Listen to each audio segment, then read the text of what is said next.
Assalamualaikum warahmatullahi wabarakatuh. Bismillahirrahmanirrahim. Alhamdulillahirabbil alamin wa bihi nasta'inu ala umuri dunya waddin. Wassalatu wassalamu ala asrafil anbiya wal mursalin wa ala alihi wa sahbihi ajma'in, amma ba'du. Hadratul kiram wal kurama wal alim wal ulama yang sangat saya taati, kepada pengurus Masjid Al-Jihad,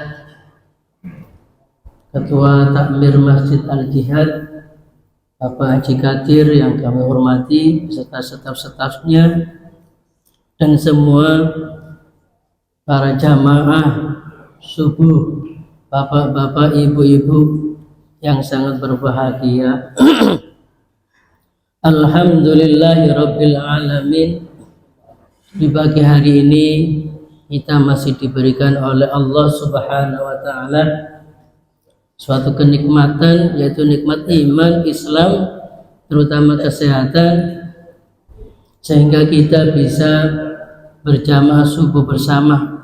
Mudah-mudahan barakaipun salat subuh kita dijadikan hamba-hamba yang muttaqi. Amin amin ya rabbal alamin. Hadirin yang dimuliakan oleh Allah Subhanahu wa taala, di pagi hari ini saya mengambil kitab dari kitab Taisirul Khalaq, yaitu karangan dari Syekh Hasan Mas'ud, mengambil tema Adabul Masajid, yaitu tata krama atau etika masuk masjid. Al-masajidu buyutullahi. Adapun masjid ini termasuk rumahnya Allah. Salah satu rumahnya Allah itu di dunia adalah setelah Ka'bah, setelah Masjidil Haram, yang lainnya itu di masjid-masjid yang menyebar di dunia ini. Alhamdulillah, kita ini termasuk tamunya Allah, karena kita masuk di dalam rumahnya Allah. Wa man ulika qalbuhu biha adallahu fi dhilli yaumal qiyamati kama fi hadis. Orang yang hatinya bergantung di dalam rumahnya Allah ini, maka dia termasuk orang yang akan mendapatkan naungan oleh Allah Subhanahu wa taala pada hari kiamat, kama fi hadis, seperti juga dikatakan dalam hadis. Kalau hati kita selalu mengingat masjid, mengingat ingin ibadah kepada Allah Subhanahu wa taala, ingin berharap bisa berjamaah di dalam masjidnya Allah Subhanahu wa taala, maka Allah akan menjaminnya, mendapat syafaatnya, mendapat pertolongannya pada hari kiamat. Karena pada hari kiamat ini manusia sama bingung, tidak mau arahnya kemana, lari ke sana, lari ke sini. Tapi kalau hati kita selalu terpaut dengan masjidnya Allah, selalu cinta dengan adanya masjidnya Allah, selalu rindu dengan masjidnya Allah untuk beribadah di dalamnya, ini adalah jaminannya Allah kalau pada hari kiamat kita akan mendapat syafaat, kita mendapatkan pertolongan dari Allah Subhanahu wa taala, yang pada hari itu tidak ada pertolongan kecuali pertolongannya Allah Subhanahu wa taala. Maka dari itu kita harus senang masuk di dalam masjidnya Allah. Jangan sampai krungu adzan terus aras-arasan masuk masjid karena jauh ataupun karena hujan. Kalau hujan itu otomatis ya, berangkat untuk ke dalam masjidnya Allah itu sulit sekali, berat sekali. Ini tantangan kita, mau dapat syafaatnya Allah Subhanahu wa taala, mendapat naungan dari Allah Subhanahu wa taala, apakah kita malah menjauh dari naungannya Allah Subhanahu wa taala? Fayutlabu syai'un ilai bisytiyakin masakin wal waraki. Dan seharusnya kita itu dituntut, kalau sudah hati kita sudah ingin mendapatkan syafaat dari Allah Subhanahu, pertolongan dari Allah Subhanahu wa taala, yaitu ketika kita berjalan menuju masjidnya Allah, itu harus mempunyai rasa rindu akan masjidnya Allah, rindu akan rumahnya Allah, karena kita bertamu kepada Allah Subhanahu wa taala dengan keadaan tenang, santai, jangan terburu-buru, jangan sampai lari-lari. Itu harus mempunyai rasa seperti itu, harus punya rasa rindu masuk ke dalam rumahnya Allah dengan sakinah, santai dan bahagia. Insya Allah kita akan mendapatkan naungan dari Allah Subhanahu wa ta'ala. Kemudian wadkhuluha bil yumna ma tasdifi nahlati kharijaha wa qawluhu inda dukhuli Allah muftahli abwab rahmatika.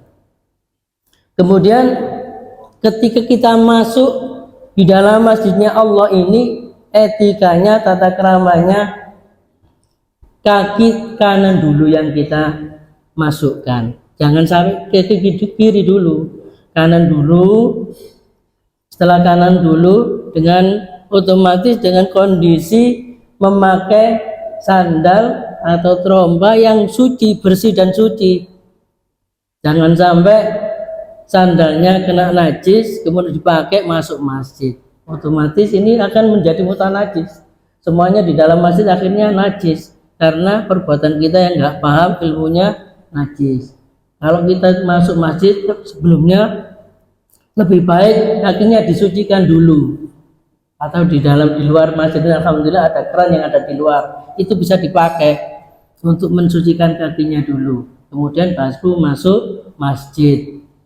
Setelah masuk masjid, di depan masjid sebelumnya itu baca doa, Allah muftahli abwab rahmatik. Insya Allah di depan sudah ada biasanya itu ya, dipasang doanya masuk masjid. Ini berharap kita mendapat dibukakan pintu-pintu rahmatnya Allah Subhanahu wa ta'ala.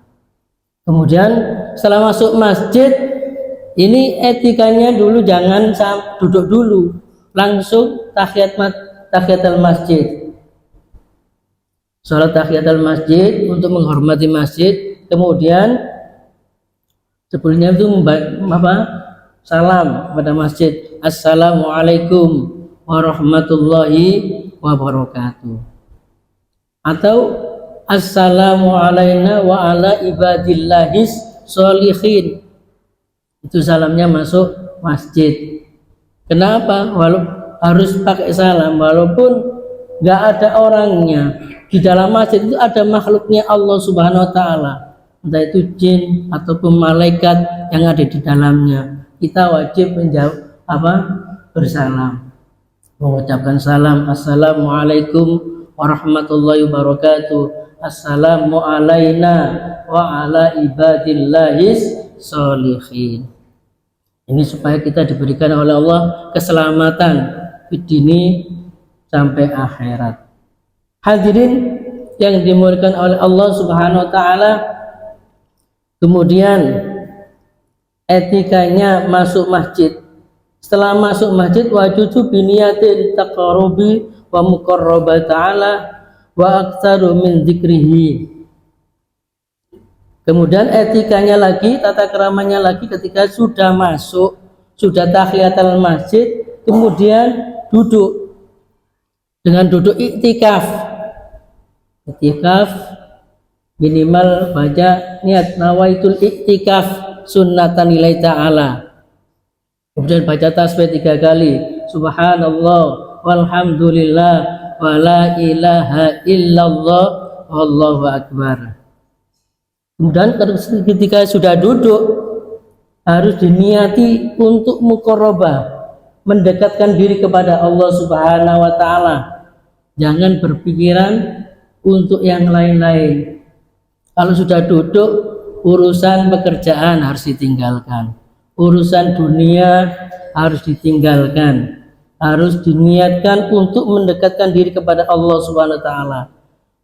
Muqarrabah, dengan memperbanyak berzikir setelah duduk untuk menunggu waktunya azan, dengan memperbanyak berzikir. Kalau itu masuknya kita sebelum azan, perbanyak berzikir, zikir apapun yang bisa, entah itu sholawat atau la ilaha illallah atau kalimat thayyibah yang lain atau amalan-amalan yang baik yang lain, itu baik. Kemudian wa hafsul nafsi an syahwati wa jtinabu khusumati.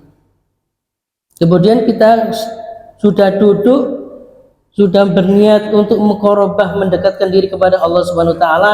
Etikanya selanjutnya yaitu menjaga hati kita, jangan mempunyai syahwat atau keinginan-keinginan yang sifatnya duniawi.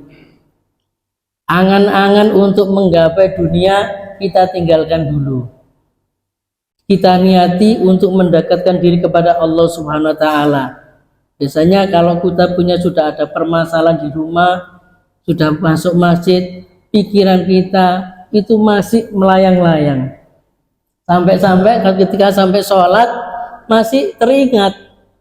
Nah ini, jangan sampai seperti itu. Keinginan-keinginan dunia harus kita tinggalkan dulu. Kemudian harus kita tinggalkan permusuhan. Kalau sudah masuk masjid, yang biasanya mangkel dengan teman, dengan saudara, dengan siapapun, apalagi sampai adu domba, sudah masuk masjid ngerasani temannya, ngerasani tonggone, diadu domba. Ini nggak boleh seperti ini. Ini bukan etika yang baik. Ini harus kita tinggalkan etika-etika yang seperti ini. Wa alla yang takila mimmakani illa hajatan. Kemudian wala yunshida dhallan wala yarfa'u sautahu bi khadratil musallin. Kemudian etikanya selanjutnya yaitu ketika kita masuk masjid, kalau sudah duduk dengan niat iktikaf di dalam masjid, ini tidak boleh pindah-pindah tempat, kecuali boleh kalau punya hajat.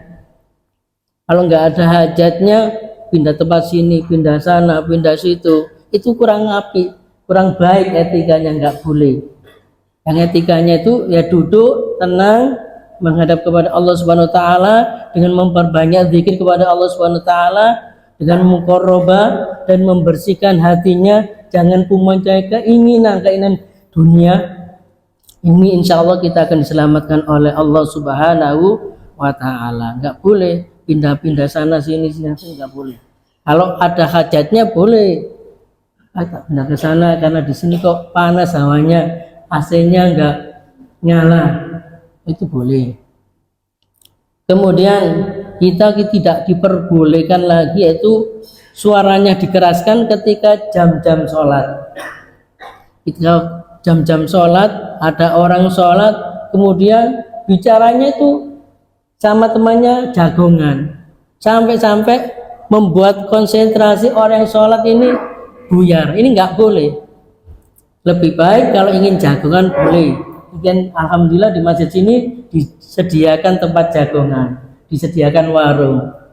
Ya, di situ sampean bilang apa? Jagongan bilang banyak bicara di situ boleh. Ketika masuk di dalam masjid, ini tidak diperbolehkan untuk jagongan membicarakan hal-hal yang bersifatnya dunia. Tapi kalau berbicara untuk pengurus masjid, musyawarah di dalam masjid, ini boleh. Boleh, walaupun bantah-bantahan. Kadang suatu ketika musyawarah itu kan ada pro dan kontra, sampai bantah-bantahan boleh selama etikanya dipakai. Jangan sampai setelah bantah-bantahan kemudian permusuhan dilanjutkan, enggak boleh. Kalau kita beda pendapat boleh. Ikhtilaful ummati rahmatun, itu menunjukkan rahmatnya Allah Subhanahu wa taala. Allah memberikan akal kepada kita itu bisa dimanfaatkan dengan sebaik-baiknya, tapi bukan karena nafsu. Karena untuk mencapai tujuannya, nafsunya dipaksakan untuk membantah. Ini yang nggak boleh. Mujadalah untuk membantah sesuatu yang tidak dibenarkan, yang sudah jelas, itu tidak diperbolehkan. Berdebat tapi tujuannya untuk menjatuhkan, itu tidak diperbolehkan dalam Islam. Ingin saya berdebat si A si B, ini kayak tuh aneh kok lebih pintar dari saya, ini di debat, tujuannya untuk menjatuhkan, ini yang tidak diperbolehkan. Beda pendapat itu boleh, termasuk rahmatnya Allah. Hadirin yang dimuliakan oleh Allah Subhanahu wa taala. Kemudian wa alla yamurra baina aydihim wa alla yastaghilla bi sun'ati wa la yakhdu bi kalam ahli dunya yaslama minal wa'idi wa riki fi qauli Nabi sallallahu alaihi wasallam. Kemudian ketika ada orang sholat, itu etikanya kalau kita mau keluar dari sholat, mungkin di belakang kita ada orang sholat, ini jangan sampai dilangkai. Ketika sholat nggak boleh dilangkai orang sholat ini, atau mengambil jalan yang lain, yang jalan bukan orang sholat. Ketika misalkan sebelah kita itu ada orang sholat, kemudian kita berjalan ingin keluar, ini kita terabas gini nggak boleh, kurang baik. Kemudian cari jalan yang lain sekiranya tidak nabrak orang yang sholat. Ini pun ketika sholat, biasanya orang yang sholat kalau sudah ditabrak ini kan pakai rambu-rambu, kayak gini nggak boleh, di stop. Ini kalau misalkan terus saja boleh dipukul ya. Itu etikanya orang sholat, nggak boleh dilangkai. Apalagi yang dirabas gini, ini boleh dipukul. Seandainya marah ya nanti kita bilangin. Etikanya ketika sholat itu bagaimana? Nggak boleh nerabas orang yang sholat. Harus kita cari tempat yang lain sekiranya nggak ada orang yang sholat. Kemudian etikanya lagi yaitu supaya kita itu dijaga dari perbuatan yang tidak baik. Terus di dalam masjid berbuat atau berbicara atau nyanyi-nyanyian, di dalam masjid tuh nyanyi-nyanyian, ini otomatis etikanya kurang baik, karena dikhawatirkan akan mendapatkan azabnya Allah, yaitu janjinya Allah. Qala Nabi sallallahu alaihi wasallam, ya'ti fi akhir zamanin nasun min ummati ya'tuna masajid yakuduna fiha khalaqan dzikrhum dunya wa hubbud dunya la tujalisuhum falaysa biha hajatin. Hadisnya dari Nabi sallallahu alaihi wasallam mengatakan, akan datang pada umatku, pada zaman umatku, manusia itu datang di dalam masjid. Datangnya itu duduk sambil bergerombol. Setelah bergerombol, di situ tuh berbicara keras, berbicara yang sifatnya dunia, berbicara tentang yang lain-lainnya. Otomatis ini bahaya, nggak boleh, kata Allah Subhanahu wa taala, katanya Nabi Muhammad SAW, ini dikhawatirkan kita mendapat siksanya dari Allah Subhanahu wa taala. Masjid ini melaknati orang yang berbicara selain untuk zikir kepada Allah Subhanahu wa taala. Kadang kita selesai sholat kemudian bergerombol jagongan, ini kurang baik. Lebih baik kita di luar aja. Alhamdulillah disediakan di situ, bilang ngobrol bebas, bicara apapun, apalagi bicara politik di dalam masjid, ini yang tidak diperbolehkan. Karena berbicara politik ini akan merusak agama kita, merusak pertemanan kita, apalagi berbeda pilihan, yang teman akhirnya menjadi musuh. Hadirin yang dimuliakan oleh Allah Subhanahu wa taala. Kemudian faida arutul khursu tuliba min butu bil yusra wa yadaha ala dorina li summa yalbasu yumna aulan. Kemudian ketika kita keluar dari masjid, etikanya, tata keramanya, ini yang keluar kaki kiri dulu, jangan sampai kaki kanan dulu. Kaki kiri tapi jangan masuk ke sandalnya. Sandalnya itu diinjak dulu yang kiri, kemudian kaki kanan turun, baru memasukkan ke dalam sandal, kaki kanan dulu, baru kiri. Ini etikanya. Etikanya masuk pertama, masuk keluar, kaki kiri dulu. Tapi ketika di sandal, jangan dimasukkan dulu kakinya, diletakkan di atasnya sandal dulu, diinjak dulu sandalnya. Kemudian baru kaki kanan dijatuhkan di sandal, dimasukkan kaki kanan dulu. Ini etikanya yang baik. Jangan terbalik, karena kesusu akhirnya turun dari masjid, kaki kanannya sudah kaki kanan yang turun, tapi itu otomatis dimasukkan ke dalam sandal. Ini nggak baik, bukan tata krama yang baik ini. Jadi tata kramanya kaki kiri dulu, menginjak sandalnya dulu, baru kaki kanan turun dan memasukkan di dalam sandal. Kemudian kaki kiri dimasukkan ke dalam sandal. Hadirin yang dimuliakan oleh Allah Subhanahu wa taala, waliyakul inda khuruji, ketika kita keluar dari masjid kita berdoa, Allahumma inni as'aluka min fadlik. Ya Allah, saya minta kepada Engkau dari anugerahmu. Jadi ketika kita keluar itu kita berdoa supaya mendapat anugerah dari Allah, supaya mendapatkan manfaat dari keluar dari ibadah kepada Allah. Keluar dari masjid itu ada manfaatnya. Setelah dari masjid, hatinya sudah tenang, hatinya sudah bahagia, hatinya berbunga-bunga. Jangan sampai keluar dari masjid hatinya masih punya grundel, punya mangkel, punya masalah yang besar. Harus kita selesaikan di dalam masjid. Kalau datangnya sudah hati yang mendongkol, yang itu harus direndam dengan air wudhu. Setelah wudhu masuk masjid kepada Allah, kita tinggalkan urusan dunia, dan ketika keluar sebenarnya harus bisa sembuh. Tapi kalau tidak bisa sembuh, ini yang dipertanyakan. Ibadat kita ke dalam masjid tadi berarti kurang ikhlas kepada Allah, masih berpikiran yang lain-lain, tidak berpikir kepada Allah Subhanahu wa ta'ala. Hadirin yang dimuliakan oleh Allah Subhanahu wa ta'ala, qala Nabi sallallahu alaihi wasallam, qala ta'ala, inna buyuti fi ardi masajidu wa inna zuwari fiha umaruha fatuba li abdin tatuhara fi baiti thumma zarani fi baiti hakun ala mazurin ayyukrima zairahu. Kemudian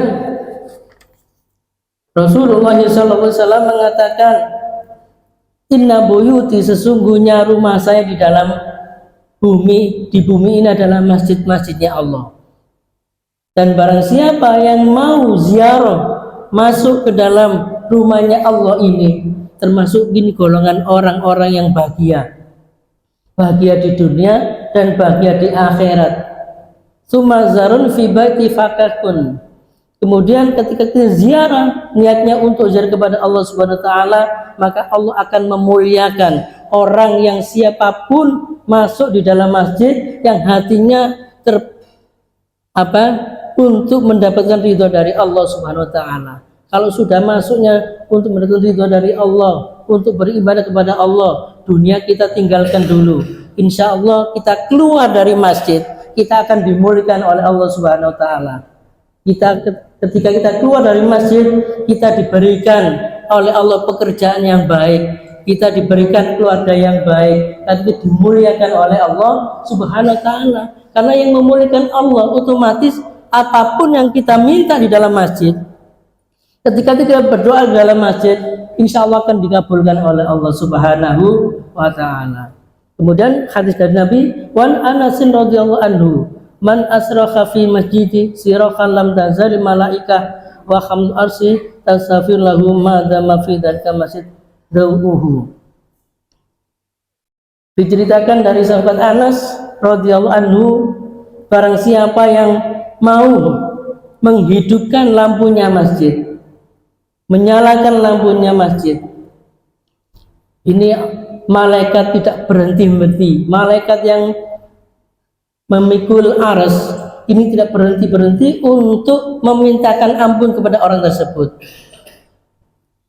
Ya, setiap harinya kalau kita mau didoakan oleh malaikat ketika kita masuk masjid, yang pertama biasanya itu menghidupkan lampu. Yang menghidupkan lampu ini akan didoakan oleh malaikat, dimintakan ampun kepada Allah Subhanahu wa taala. Tidak seperti itu saja. Yang lainnya, apapun keperluan yang ada di masjid, kalau sampai mau memenuhinya, lampunya putus, sampai yang mengganti. Sebelum pengurus datang, sampai mengganti. Misalkan kipasnya yang rusak, sampai mau mengganti. Ataupun mau bersih-bersih di dalam masjid. Jadi fasilitas yang ada di masjid, sampai mau melaksanakan tanpa diperintah oleh pengurus, tanpa diperintah oleh siapapun, ini didoakan oleh malaikat tidak berhenti selama dia masih hidup sampai sampai kiamat. Ini didoakan, dimintakan ampun oleh Allah Subhanahu wa taala. Nah, ini enaknya umatnya dan umat dari Nabi Muhammad sallallahu alaihi wasallam. Apalagi ini Masjid Al-Jihad akan membuat teras di depan. Kalau kita mau membantunya, tidak bisa memberikan hartanya, ya pikiran kita, tidak bisa pikiran kita, tenaga kita, apapun kita support untuk terwujudnya kemaslahatan di dalam masjid. Ini malaikat akan memintakan ampun kepada Allah Subhanahu wa taala selama dia masih hidup sampai ila yaumil qiyamah. Inilah faedahnya kita mau mengaji. Jadi tahu faedahnya. Ketika kita bersedekah itu tahu faedahnya. Akhirnya lebih mantap ketika sedekah kepada Allah Subhanahu wa taala melalui masjidnya Allah Subhanahu wa taala. Hadirin yang dimuliakan oleh Allah Subhanahu wa taala, mudah-mudahan dengan sedikit amalan etika tata krama di dalam masjid ini kita bisa menjalankan, walaupun tidak bisa semua, sedikit demi sedikit ilmu kalau kita amalkan akan menjadi banyak. Ilmu yang kita amalkan walaupun sedikit akhirnya menjadi ridhonya Allah yang akan mendapatkan surganya Allah Subhanahu wa taala. Demikianlah, mudah-mudahan sublimat ini membawa manfaat bagi kita semua. Ihdinas siratal mustaqim. Assalamualaikum warahmatullahi wabarakatuh.